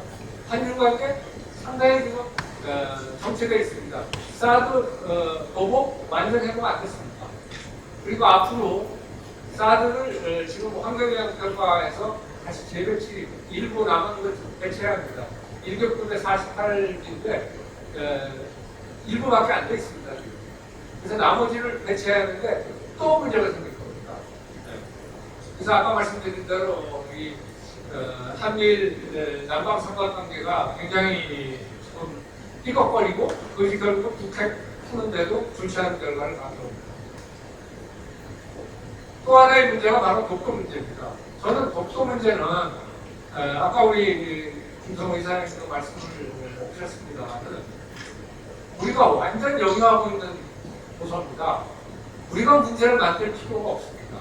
일본은 자기들이 안 가지고 있으니까 자꾸 문제를 만들어서 국제 문제로 하려고 합니다. 거기 우리가 놀아나서는 안 됩니다. 우리가 할 일은요, 혹시나 국제관계가 어떻게 잘못돼가지고 한일 간의 군사적 긴장이 높아져가지고 그렇게 되면 제가 보기엔 미국이 개입해서 ICJ든지 뭐 중재든지 제3자의 맞게서 해결하라고 이렇게 될 가능성이 있으니까 그거에 대비해서 우리의 법적 근거를 강화하는 일을 하고 그리고 조용히 제3국을 대상으로 해서 독도 한국 영유의 근거를 좀 알리는 그런 일을 하면 됩니다. 근데 그거를 우리 정치인들이 포퓰리즘에 의해서 문제를 우리가 먼저 일으키는데 절대로 이 문제는요 일본이 대한민국 영유권을 인정하는 날까지 해결 안 됩니다. 타협할 수도 없는 문제예요. 이거는 제로섬 게임의 이슈입니다. 그렇기 때문에 조금 더 우리가 현명하게 해야지 됩니다.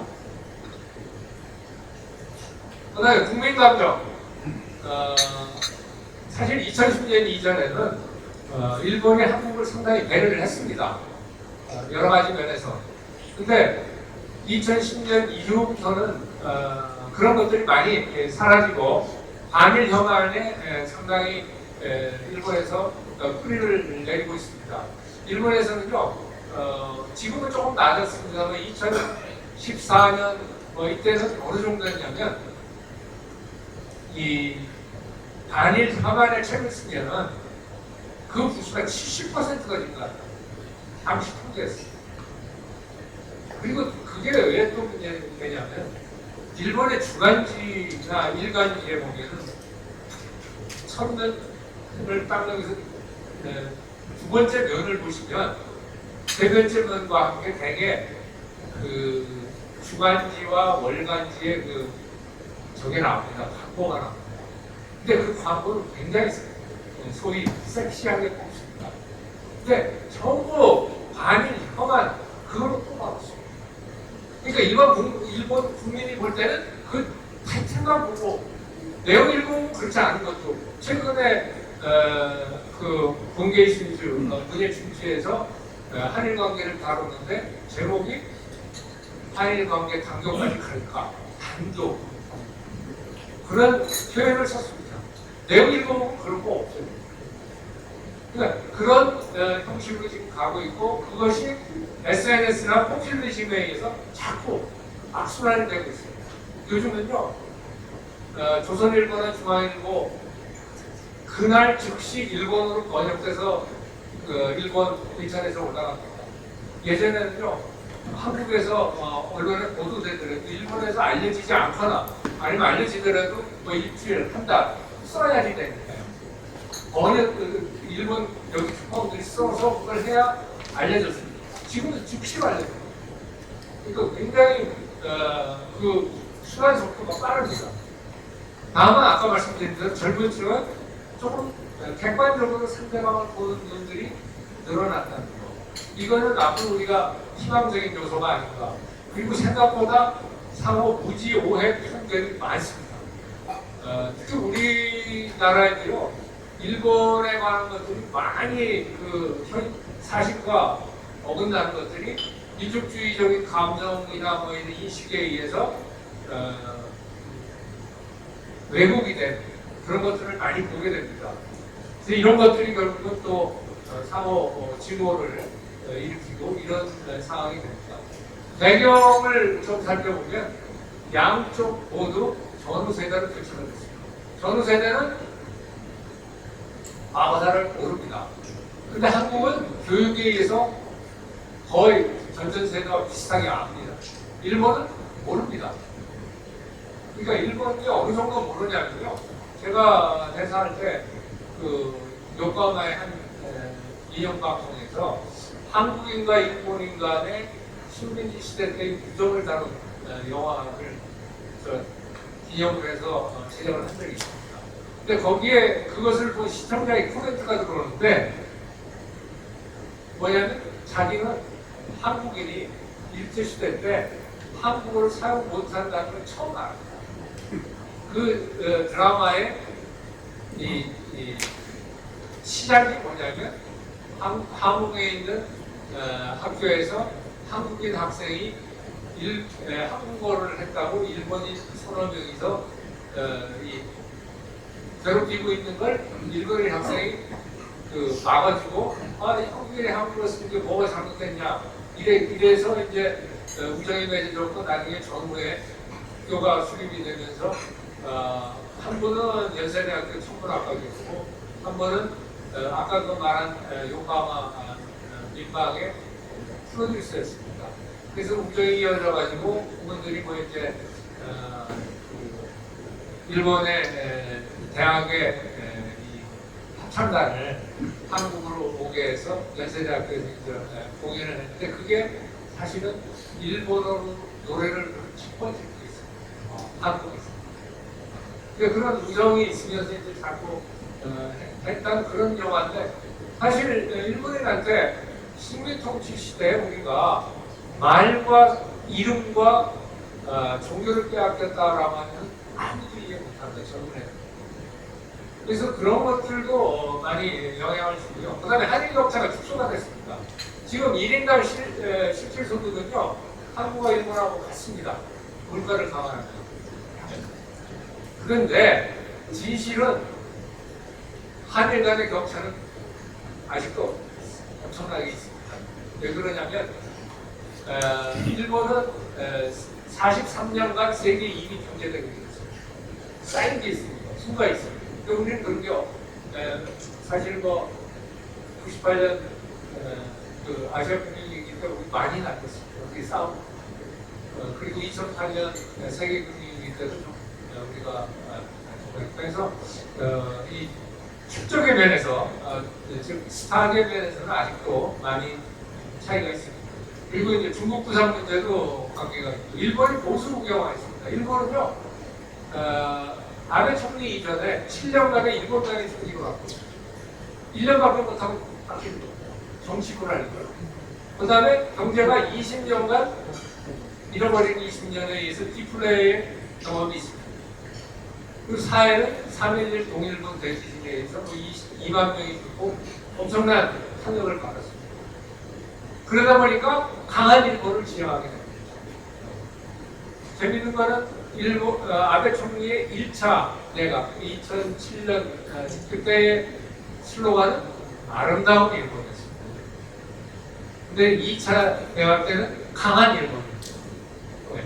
그만큼 바뀐 거를 우리가 알 수 있겠죠. 그 양국 관계 평형수 역할하는 여러 가지 이 소통 채널이 다 무력화되거나 고령화로 인해서 거의 작동을 하지 않습니다.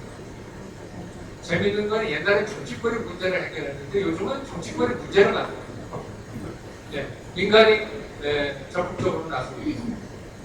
그리고 제가 보기에는 가장 큰 것이 양국 지도자들의 비전 부족입니다. 저는 양국 지도자 리스크라고 한일 관계에서 굉장히 큽니다. 과감한 지도력을 발휘해서 옛날에 김대중 대통령과 오부치 게이조 일본 총리 간에 한 20년 내지 30년을 내다보는 그러한 해안을 가지고 한일 관계를 좀 이끌어 나가야 하는데 여론에 오히려 거꾸로 이끌려가는 여론이라는 건 화상이 많습니다. 특히 한일 관계에 관해서는 저는 화상이 엄청 많다고 생각합니다. 그 거품을 지도자들이 걷어내야 하는데 오히려 그 거품에 지도자들이 끌려가는 그런 현상이 있다고 생각합니다. 강제징용 대법원 판결 관련해서 우리가 할 수 있는 선택지는 4개가 있습니다. 판결을 그대로 이행하는 방안입니다. 그건 대법원 판결이죠. 그렇게 되면 이건 한일 간의 관계는 거의 파탄 상태로 갈 겁니다. 왜? 일본은 대응 조치를 할 것이고 강경화 장관도 국회에서 언젠가 문제 얘기했습니다만 우리도 역대응 조치를 할 겁니다. 그럼 어쩔 수 없는 이건 악순환을 하게 될 겁니다. 우리가 보상을 하는 방식 이게 사실은 맞습니다. 왜? 우리가 협정 체결로 1974년에 한 번 보상을 해줬고요. 2005년에 민간합동위원회에서 이 강제징용 문제는 청구권 협정에서 해결됐다고 우리 정부가 결론을 내리고 2007년에 6천여 원을 들여서 7천여 명에 대해 보상을 해줬습니다. 7만 명에 대해서 보상을 해줬습니다. 그리고 2018년 10월 30일까지 한국 정부의 입장이 그거 끝났다는 거예요. 근데 대법원 판결은 끝나지 않았다는 거예요. 근데 그렇게 하게 되면 어떻게 되느냐? 대법원 판결이 있기 때문에 우리 여론이 가만히 안 있게 됩니다. 그러니까 이거는 불가능한 방안입니다. 국제재판으로 가져가는 거. 지금 일본이 이 방식을 택하고 있습니다. 중재하자고 지금 들어가 있는데 우리가 거부를 했죠. 마지막으로 이제 제가 개인적으로도 얘기를 했습니다만 한국 정부, 기업, 일본 기업이 기금을 만들어서 그걸 보상해줘야 한다 하는 게 저는 왜 그러냐면 이 문제의 근본은 뭐냐면 대법원 판결과 협정 간의 상식이다. 이것을 서로 어느 정도 타협하지 않으면 안 되는 거고 3자 기금을 하게 되면 타협이 됩니다. 네, 한국 정부가 돈을 내니까 협정은 인정해 줍니다. 일본 기업이 참여하니까 대법원 판결은 인정해 줍니다. 완전한 건 아니지만 그런 타협의 그 여지를 제공해 주는 거죠. 네. 실제로 일본 기업이 중국과 이러한 해결 방식을 취했습니다. 그때는 물론 일본의 최고 재판소에서 파일을 공부했습니다. 그래서 기금을 만들어 사도록 파일을 공부했고 그래서 가지마 건설, 니시마츠 건설, 미쓰비시 메탈리움 등이 사죄를 표명하고 기금을 조성해서 중국 노동자들에게 보상을 해줬습니다. 그리고 독일에서도 비슷한 방식으로 기업 일회 책임 재단을 설립해가지고 독일 정부가 50억 원을 독일 기업들 그러니까 옛날에 유태인이나 독일권의 노동자들을 강제로 상한 기업들이 50억 마르크를 내서 100억 마르크 가지고 2000년에 보상을 해줬습니다. 그러니까 그런 전례가 있다는 거죠. 앞으로는 이제 문제는 뭐냐면 이미 미쓰비시 메탈리움하고 이 신일철 주공이 이제 패소를 한 뒤에 신일철 주공이 포스코하고 합작회사를 만들었는데 거기에 주식 그리고 미쓰비시 메탈리언의 한국 내 특허권에 대해서 압류가 들어가서 지금 압류가 돼 있습니다. 5월 1일 피해자가 이거 현금화하겠다고 선언을 하고 지금 절차에 들어가 있습니다. 통상 3개월 소요됩니다. 그리고 또 하나는 한국의 기업이나 뭐 여기에서 그걸 사줘야겠죠. 그럼 이제 현금화되면 그 현금화 시점이 아마도 한일 간에 분쟁이 이제 결정적으로 확산되는 시점이 될 것 같습니다. 그래서 어쨌든 이 긴밀한 소통을 하면서 풀어가야 되는데 지금 현재 한국 정부에서 지난주죠. 조셉 차관도 지금 알려주고 계시죠. 조셉 차관이 일본에 가서 이자, 제가 아까 얘기했던 것 중에 한국 정부가 빠진 이자 간에 자발적으로 기금을 내서 하는 방안을 일본이 검토할 용의가 있으면 협의를 하겠다. 이런 안을 전했고 1시간 뒤에 일본 정부가 아니다라고 불가능하다라고 부인을 해버렸죠. 그래서 지금 일본 내에서는 왜 그걸 깠느냐, 왜 그러냐면 그런 교섭이라는 거죠. 왔다 갔다 하는 과정이기 때문에 어느 정도 이게 결과를 나야 까는 겁니다. 그걸 미리 까버리면 서로 불신이 더 증폭이 됩니다. 지금 그런 상황입니다. 그렇기 때문에 아까 정상회 공부하셨습니다. G20 오사카 정상회담 이번 주말에 있는데 한일 정상회담이 아마 정식회담은 없는 건 분명하고요.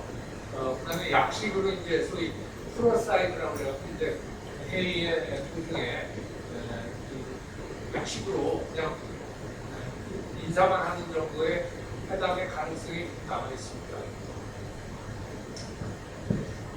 그래서 전체적으로 제가 보기에는 외교적으로 서로 상호 협력해서 해결할 수밖에 없습니다. 이거를 중재나 ICJ에 가서 어떤 문제가 있느냐? 제가 보기엔 60원의 협정의 정당성을 완전히 인정해주고 결국은 일본의 식민 통치의 정당성을 인정해주는 판결이 나올 가능성이 큽니다. 그렇게 되면 우리는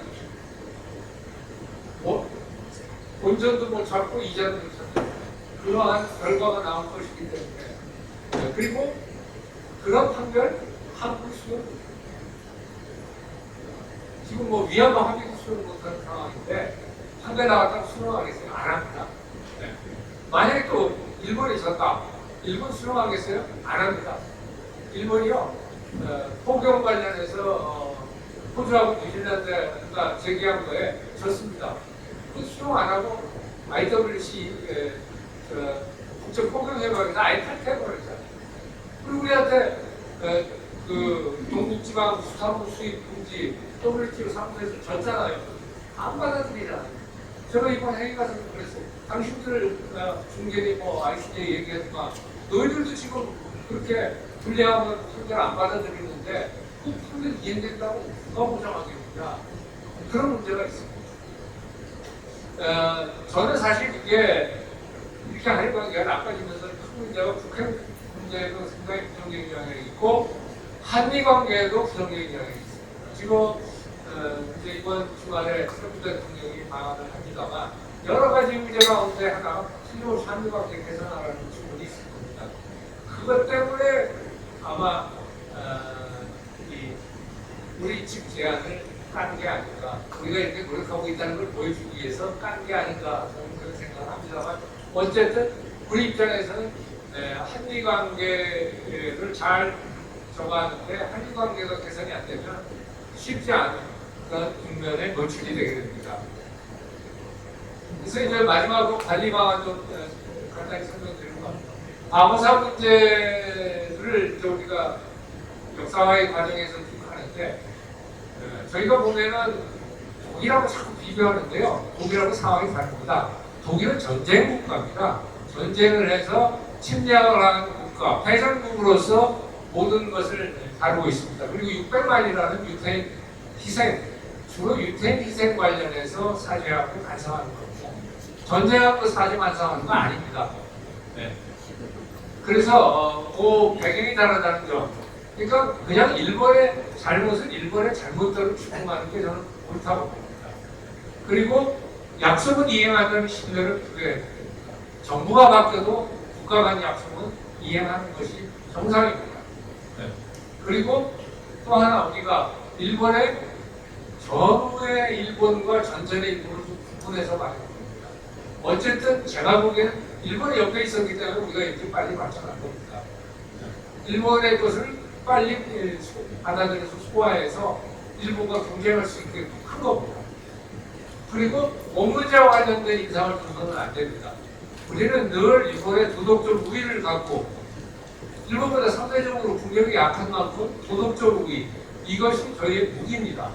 그러니까 그런 것을 분명히 해야 되고 또 하나는 피해자 의식을 극복해야 됩니다. 전쟁이 끝난 지 우리가 70년이 지났습니다. 식민 지배가 끝난 지 70년이 지났습니다. 언제까지 피해자 의식만 가지고 우리를 스스로 공박하는 겁니다. 우리가 피해자 의식에서 벗어났을 때 그야말로 자신감도 생기고 대한민국이 그렇게 만만한 국가가 아닙니다. 늘 하여튼 피해 의식에만 빠져 있어가지고 우리의 대외 정책을 사실 우리 국민들의 의식이 많이 정하는데 그 의식 자체가 피해자로서 되어 있습니다. 그러니까 상당히 긍정적인 것이 나오기 힘든 이런 상황도 초래되고 있습니다. 이런 걸 빨리 없애야 할 것 같습니다. 정부가 좀 적극적으로 해야 되는 늘 국내 여론에 밀려가지고 접하는데 좀 적극적으로 미래로 이렇게 끌고 가는 그런 노력을 해야 할 것 같고 저는 양방도 중요하지만 한방이 중요하다고 봅니다. 한일 관계의 체질을 강화해야 합니다. 그러려면은 교류 협력을 대폭 확대하고 제도화해야 됩니다. 그리고 저는 영화나 소설 같은 거를 좀 많이 활용했으면 좋겠습니다. 쉰드러스 리스트 가지고 유태인들의 그거를 전 세계에 얼마만큼 가슴을 울려하면서 했습니다. 저도 우리 최근 여러 가지 영화 쾌거도 있었습니다만 영화 속에 자연스럽게 일본 식민 통치의 그것을 녹여서 세계적으로 히트시키면서 일본 사람들이 다 봅니다. 이거 엄청난 수단이 되고 지금 저는 제가 대사에 있을 때 일본 그 기자들 대상으로 해서 토지를 좀 번역해서 익히게 하자는 거 지금 2번이 나왔습니다. 워낙 방대한 책이니까 시간은 걸립니다만 이런 것들이 저는 굉장히 중요하고 여론조사를 해보면요 양국을 방문한 경험이 있는 사람이 상대방에 대한 호감도를 갖는 비율이 2배입니다. 안 가본 사람들. 그 말은 가슴 다해요. 왜? 양쪽 모두 편견과 왜곡 무지에 의해서 사고 다르게 있기 때문에 가서 보면 인식이 바뀝니다. 그래서 저는 관광이 단순한 경제적인 그것뿐만 아니라 한일 관계를 좀 앞당기는 그런 효과도 있다고 봅니다.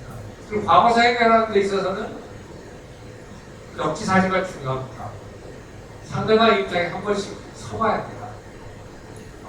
그리고 뒤로 돌아가 되돌리지 말아야 합니다. 불만이 있더라도 일단 합의하면은 그냥 가야 됩니다. 그리고 서두르지 말아야 합니다. 절대로. 누군가 뭘 완벽하지 않은 어설픈 거 가지고 하려고 했다가 역작용만 생깁니다. 그래서 이러한 세 가지 원칙 하에서 저는 한일 역사 공동연구, 한일 공동교과서 보존교재 편찬 작업을 계속 해야 됩니다.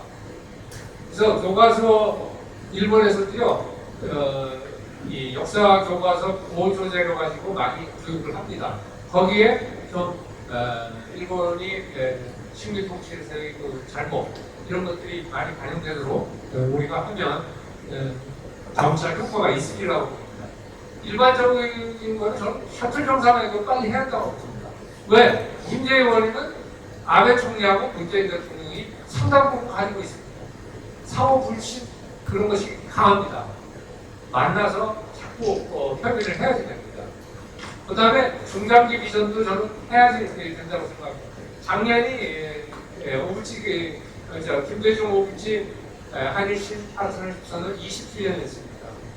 근데 그때 했으면 좋았습니다만 못했지만 하여튼 어쨌든 한일 관계가 조금 회복이 되면 2030 한 10년 정도를 내다보는 그런 비전을 만들어서 좀 열심히 해야 하지 않을까. 그리고 대화 소통이 너무 없습니다. 지금 뭐 7년 동안 관계가 나쁘다 보니까 좀 대규모로 조직화된 인적 교류를 할 필요가 있습니다. 프랑스하고 독일하고 20세기에 3번의 큰 전쟁을 했습니다.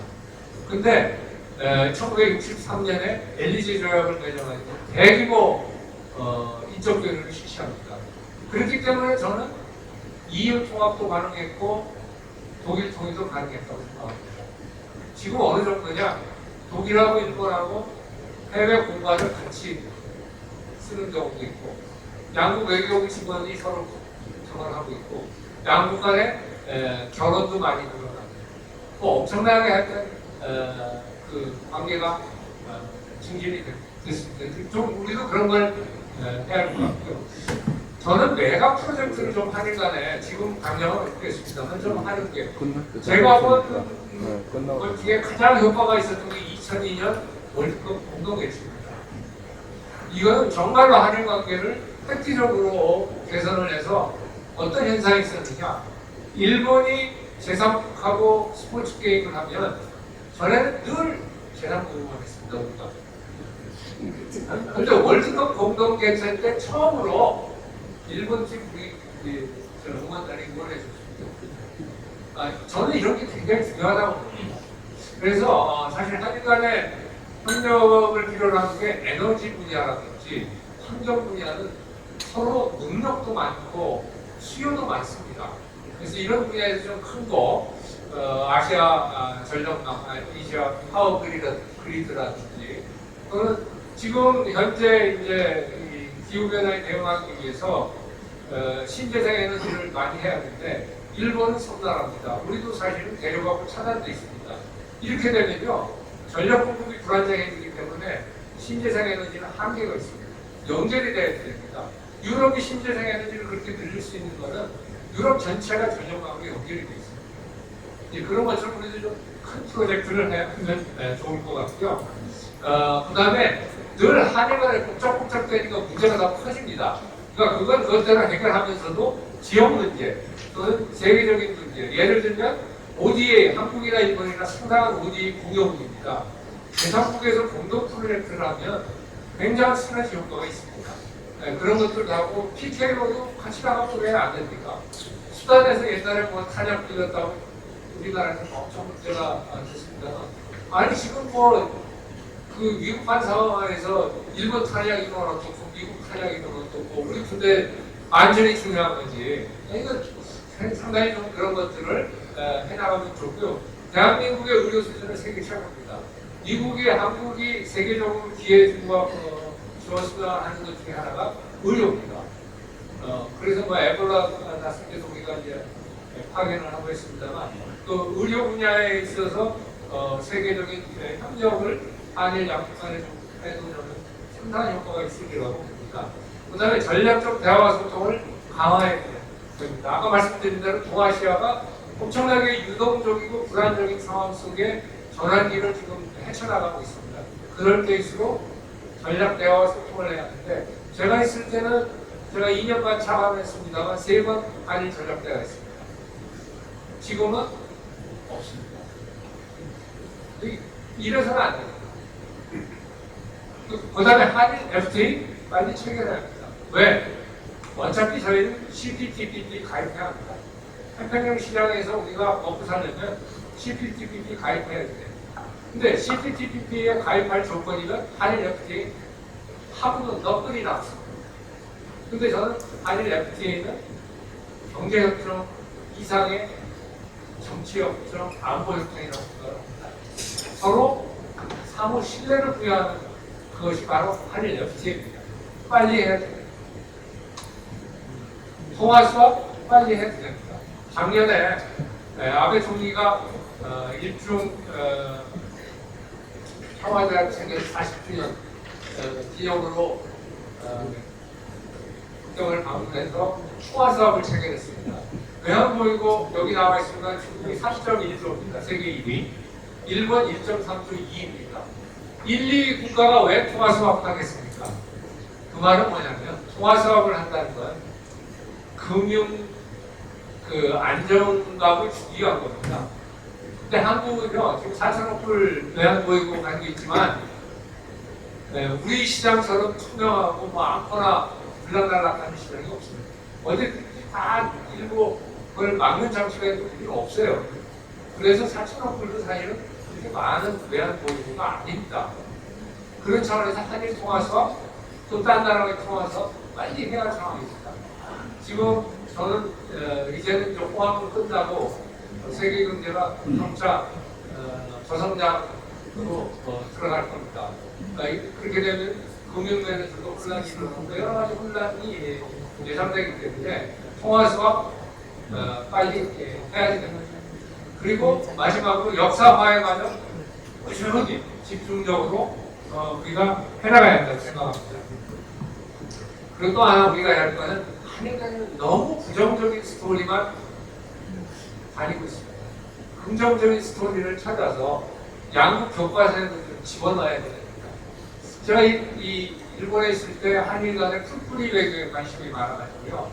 거기에는 다카마도노미야 그러니까 일본 황실의 가장 친한 인사 2002년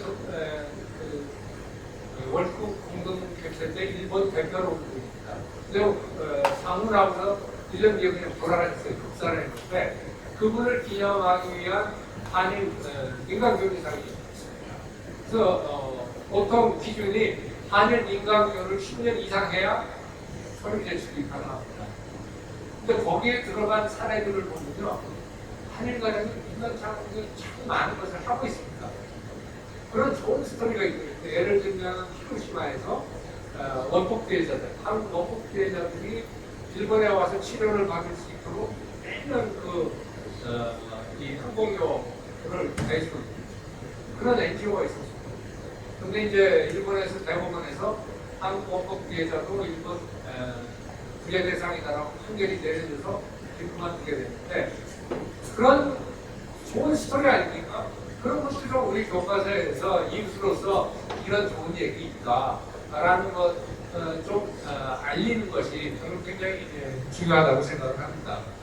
그리고 아시다시피 이제 레이와 시대 새로운 일본 천황이 즉위를 했는데 전후 세대 첫 천황입니다. 매우 개방적입니다. 부인이 외교관 출신이고 오하다 ICJ 판사의 딸입니다. 일본 사무처럼 됐고 굉장히 무슨 하버드 대학 나온 우수한 여자입니다. 일본 천황의 부인이 저도 좀 아는데 근데 외교관 계속 하고 싶어서 많이 거절했어요. 근데 결국은 한 7년 정도가 뭔가 쫓아다니다가 결국 결혼했습니다. 그래서 매우 개방적이고 물문제에 관심이 많아요. 천황이.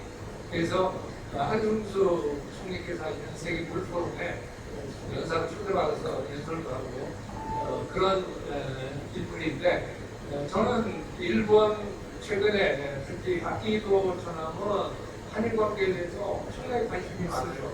제가 2011년 7월 20며칠 날 신입장 대장을 가는데 항상 3-4명의 대사 한꺼번에 합니다.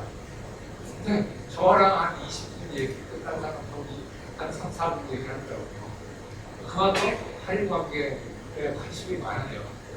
그래서 그런 것들도 우리 잘 천황이 일본 사회에서 굉장히 영향이 있으니까 잘 활용을 해야 하지 않나는 생각을 하고요. 이 말을 이제 날아갔습니다. 제가 만든 이걸 만들 때는 정상회담 가능성이 있지 않나 해서 넣었는데 어쨌든 조기 정상회담을 추진해서 문제를 풀어가야 하고요. 저는 아키히도 전 청원왕의 방안을 한번 잘 추진을 하면 이런 어려운 난국을 돌파하는데 좋은 재료가 되지 않을까 합니다. 예를 들면 사이판에 가서도요, 원래는 없던 일정에 그 한국인 정벌 추모 위로기에 자기가 갔어요. 그리고 불효망룡의 딸이 여기 천황의 부인이라는 그런 얘기도 옆으로 하고, 그런 것이 어떻게든지 한일 관계를 좀 좋게 가져가려는 그런 마음을 갖고 계신 분이 앞뒤로 전 천황이구나. 그래서 그런 것들도 우리가 참 활용하면 어떨까 하는 생각입니다. 명쾌하게 한일 관계를 진단해 주셔서 저 딱 질문 하나 간단히 할게요. 말씀하신 중에 지도자의 위기라는 게 참 가슴을 아팠습니다. 1953년 이승만 대통령이 미국 방문했을 경우에 뭐 잘 아시면서 상하 양원 합동에 의해서 명연설이라든지, 그리고 뉴욕의 그 브로드웨이에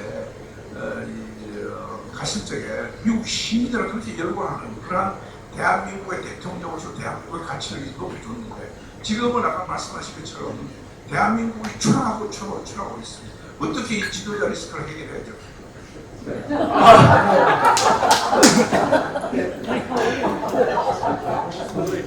우리 이 총장님은 저도 입사 교관을 했습니다만 우리 이 총장님도 입사 교관을 하셨고, 저 지금 화랑 교수의 회장도 맡고 계십니다.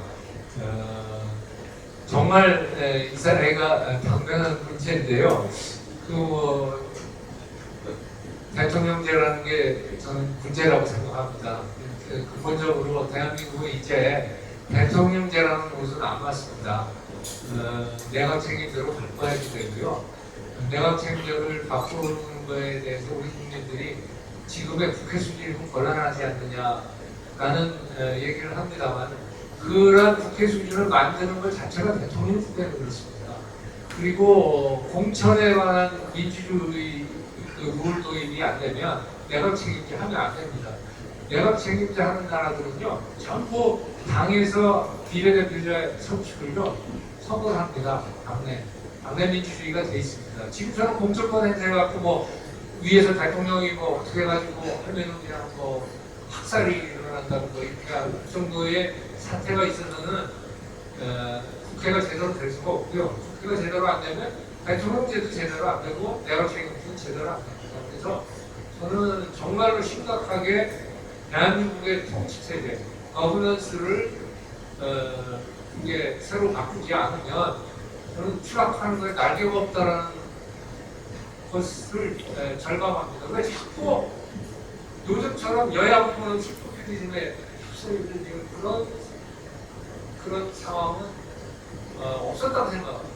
그래도 우리 정치 지도자들이 각 시대별로 문제점은 있었습니다만 나름대로 대한민국을 여기까지 끌고 오는데 기여를 했는데, 지금 뭐 이런 상황을 보면 저는 박근혜 대통령 때서부터 시작된 것 같은데, 지도자들이 이 대통령제의 그 큰 저 역할을 과연 지금 잘 하고 있느냐라는 의문을 갖고, 그래서 대통령제는 이제 용도 폐기해야 하지 않나는 생각을 하고, 이게 총장님의 질문에 대한 극히 일부분의 답이라는 점을 양해해 주시기 바랍니다. 그래서 마치겠습니다. 고맙습니다. 네, 기조와 관계가 있는